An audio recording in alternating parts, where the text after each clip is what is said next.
I'm Demelza Carlton, and I'd like to introduce you to the cursed coast of Western Australia, a place of hidden reefs and rocks where many ships have met their doom. Welcome to the Hootman Islands, beautiful but cursed.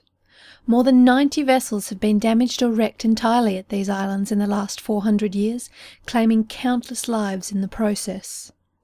One of these vessels was the Columbia. Giuseppe Benvenuto, a 38-year-old bachelor, arrived in Australia from Italy. He took a job as deckhand on Felice Maraliotta's fishing boat, the Columbia. On the 19th of February 1921, a cyclone approached the Hootman Islands with gale-force winds and fierce swell that would demolish jetties and boats alike. 4 fishing boats huddled off Rat Island for the night, anchored and chained securely against the storm. For the Columbia, it wasn't enough. The Columbia's mooring chains broke before dawn and she drifted, threatening to overturn in the waves. Instead, she was dragged across one of the barely submerged reefs and she started to leak. To make matters worse, she took on more water with every wave. Both men aboard bailed for all they were worth, but they couldn't keep up with the waves washing over the side, nor the leak in the bottom that they couldn't see in the dark. The waves won, throwing the 2 men aboard into the stormy seas. The boat sank to the bottom, 20 feet below. Felice tried to swim a line ashore to save his mate, but the current dragged the rope from his hand.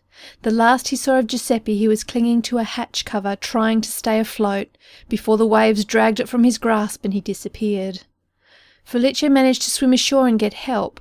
He and others spent days searching for Giuseppe, knowing he couldn't swim, but no trace of him was found.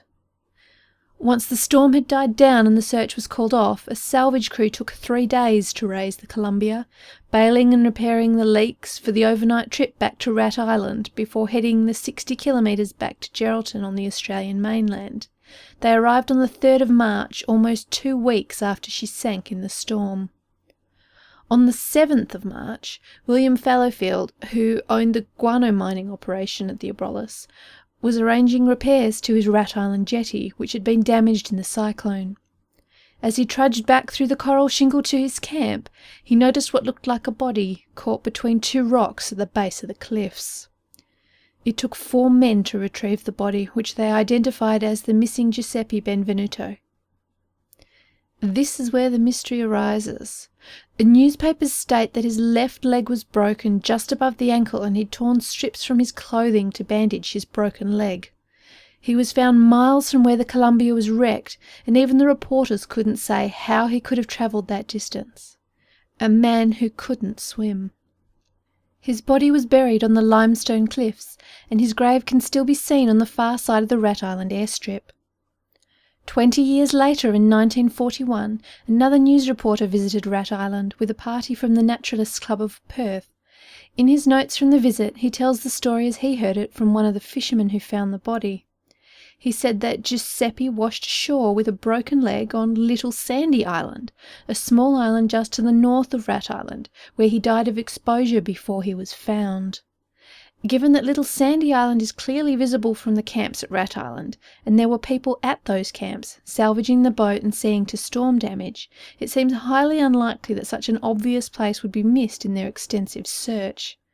Yet where else did Giuseppe find the time to rest, rip his clothing and administer first aid? The date on his grave marker is the 22nd of February, 2 days after the cyclone threw him into the water. Long enough for a man to die of exposure.